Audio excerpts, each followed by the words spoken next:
السلام عليكم ورحمة الله وبركاته حبايبي أبطال الصف الرابع الابتدائي، أهلا ومرحبا بكم. معكم مستر محمد جودة. إن شاء الله النهاردة هنحل مع بعض تقييم الأسبوع ال 14 من كتاب التقييمات صفحة 56 57 و 58. فإذا قبل ما نبدأ الناس كلها ما تنساش تعمل لايك للفيديو عشان نوصل أكبر عدد ممكن من زمايلكم، وما تنسوش تدعمونا وتعملوا لايك واشتراك في القناة وتفعلوا زر الجرس علشان يوصلكم كل جديد. ويلا بسم الله نبتدي مع بعض. أول سؤال مع أولاد بيقول لي هنا who said this، من قال ذلك؟ طبعا تكملة التقييمات على أسئلة القصة. هنا اول واحده بيقول لي I'm happy at my new school، انا سعيده في مدرستي الجديده. طبعا اللي قال الكلام ده اولاد البنت اللي اسمها واندا اللي هي بطله القصه. رقم 2 we are sorry for our behavior، احنا اسفين على التصرف اللي احنا عملناه. طبعا اللي قال الكلام ده البنتين اللي اسمهم بيجي and طبعا ميدي، البنت اللي اسمها بيجي وميدي. 3 thank you for your letter، شكرا على الخطاب. طبعا اللي قال الكلام ده واندا. رقم دي we need to write to واندا and apologize، محتاجين نكتب لواندا ونعتذر. طبعا اللي قال الكلام ده ميدي. رقم اي بيقول لي I will choose one boy، انا هختار ولد واحد وبنت and one girl as winners كفائزين. طبعا اللي قال الكلام ده مس ميسون.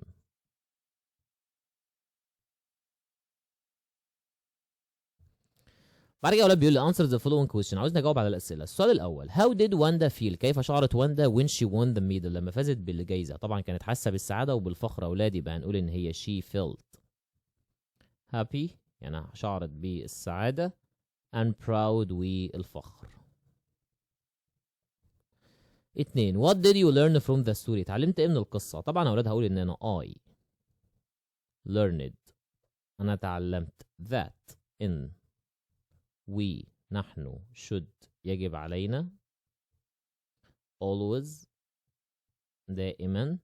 طبعا be kind ان احنا نكون طيبين be kind and never وابدا اولاد and never. طبعا make fun ما نضحكش طبعا of others على الاخرين، نتريقش على حد يعني. طيب بعد كده تكمله الاسئله بقى، جايب لي ريفيجن اون يونت 6، طبعا مراجعه للوحده السادسه. بيقول لي هنا في اول واحده من اسئله اللي تشوز بيجي لافد ات ونداز 100، يعني بيجي ضحكت على ايه؟ ال 100 طبعا ضحكت على الفساتين بتوع البنت اللي اسمها وندا اللي هو 100 دريس. 2 ميس ميسون ريسيفد ذا ليتر، استلمت خطاب فروم ونداز مين، من مين؟ طبعا من والد وندا اللي هو ونداز فاذر. 3 بيجي روت نوت تو واندا، بيجي كتبت ايه لواندا؟ طبعا كتبوا لها ليدر، يعني كتبوا لها خطاب. 4 نقط وين ذا دروينج كومبيتيشن، مين اللي فاز بمسابقة الرسم؟ طبعا اللي فاز هي البنت اللي اسمها واندا. رقم 5 واندا تو ذا بيج سيتي، لمدينة كبيرة، طبعا انتقلوا او تحركوا يعني موفد. رقم 6 واندا هاد وان بلو، واندا عندها ايه؟ واحد ازرق، طبعا عندها وان بلو دريس يعني فستان واحد ازرق. رقم 7 ميدي was afraid losing، يعني ميدي كانت خايفة ان هي تفقد بيجز ايه؟ طبعا تفقد صداقتها الفريندشيب مع البنت اللي اسمها بيجي، عشان كده ما اتكلمتش. 8 واندا هاد وان نوت دريس، واندا عندها ايه؟ فستان، طبعا عندها واحد اللي هو بلو، الفستان اللي لونه ازرق. رقم 9 ميس ميسون تشوز، ميس ميسون اختارت ايه؟ جيل بنت تو وين ذا كومبيتيشن، ان هي تفوز بالمسابقه، طبعا اختارت بنت واحده يبقى هنقول 1. 10 واندا واز، واندا كانت ايه؟ ات هير نيو سكول، في المدرسه الجديده، طبعا كانت سعيده، سعيد طبعا بمعنى هابي. 11 واندا سات ان ذا نوت، واندا كانت قاعده فين؟ اوف ذا كلاس روم، للفصل، طبعا كانت قاعده في اخر الفصل يبقى هقول باك اوف ذا كلاس روم. بقى بيقول لي who said this، من قال ذلك؟ I will choose one boy، انا هختار ولد واحد and one girl وبنت واحده as winners كفائزين. طبعا اللي قال الكلام ده مس ميسون. نشيل حرف الاس ده.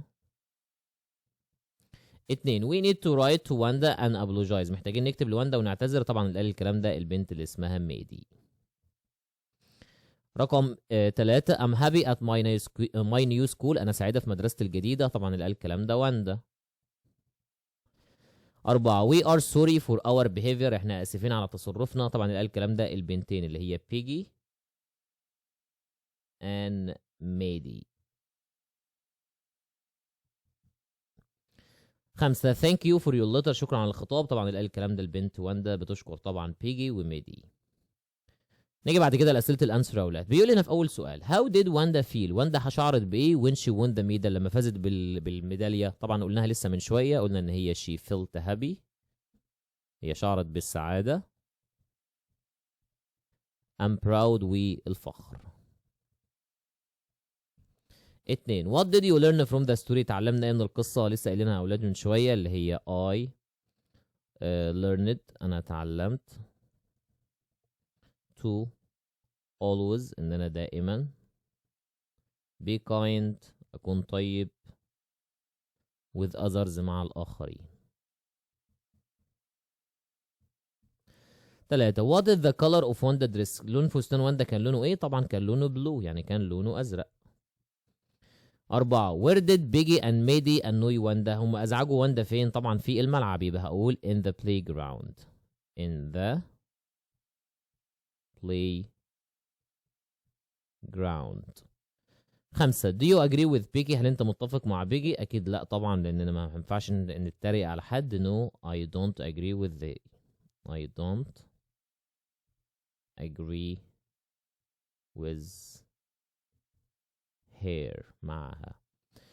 Number 6 who drew the beautiful dress؟ من اللي رسم فساتين جميلة؟ طبعا البنت اللي اسمها واندا.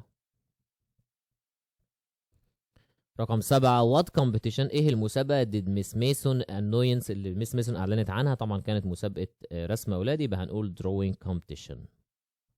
drawing competition يعني مسابقة رسم.